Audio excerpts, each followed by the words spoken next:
पर डिपेंडेंट जो रिवॉल्यूशन होती है उसमें सीड्स और पेस्टिसाइड्स यूज होते हैं।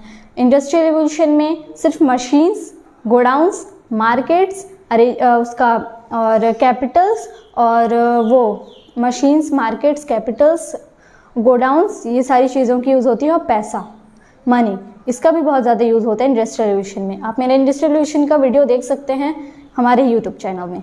तो ये हो गया high productive and high quality seeds were used. High quality और high productive seeds green revolution में यूज़ किया जाता था।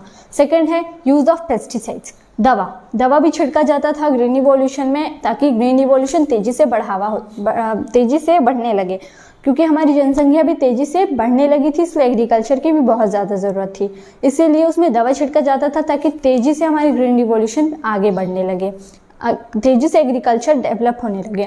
थर्ड है arrangement of market and godowns for agriculture products. Agriculture products क्योंकि अब बहुत ज़्यादा हो गए थे, क्योंकि अब मतलब हमारी जनसंख्या जितनी थी उस हिसाब से तो ठीक ही थी, लेकिन एग्रीकल्चर प्रोडक्ट्स रखने के लिए जगह भी चाहिए होता था, तो उसके लिए मार्केट और गोडाउंस का भी अरेंजमेंट किया गया था।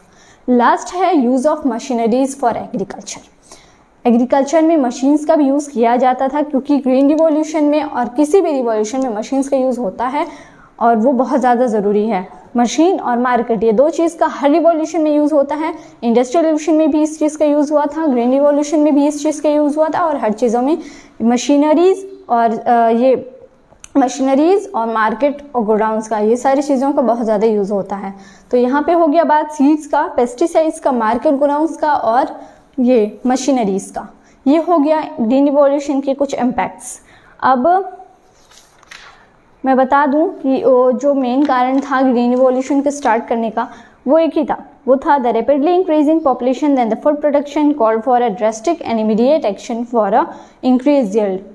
हमारी जनसंख्या तेजी से बढ़ रही थी, इसलिए हमें ग्रीन रिवॉल्यूशन की ज़रूरत थी, और ग्रीन रिवॉल्यूशन को बढ़ावा देने के लिए एग्रीकल्चर को बढ़ावा देना बहुत ज़्यादा ज़रूरी था। इसलिए एग्रीकल्चर को बढ़ावा देने के लिए हमें इसके कुछ इम्पैक्ट्स भी फॉलो करने होते थे, इसलिए ये इम्पैक्ट्स बनाया गया था। और ये इम्पैक्ट्स किसने बनाया था वो भी मैंने आप लोगों को बता दिया। वर्ल्ड स्ट्रेंज में बनाया था ये नॉर्मन बोल्डिंग ने, जो कि अमेरिकन के एग्रोनॉमिस्ट और साइंटिस्ट थे।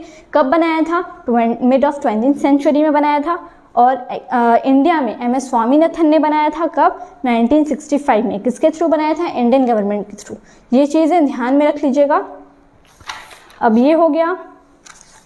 सो फ्रेंड्स, ये था ग्रीन रिवॉल्यूशन का history. I hope you all are understand it, क्योंकि ये बहुत ज़्यादा शॉर्ट हिस्ट्री था और 7th और 8th के बच्चों के लिए बहुत ज़्यादा मेन टॉपिक है। तो ये अब मिलते हैं नेक्स्ट वीडियो में नेक्स्ट हिस्ट्री के साथ। तब तक के लिए take care and bye bye.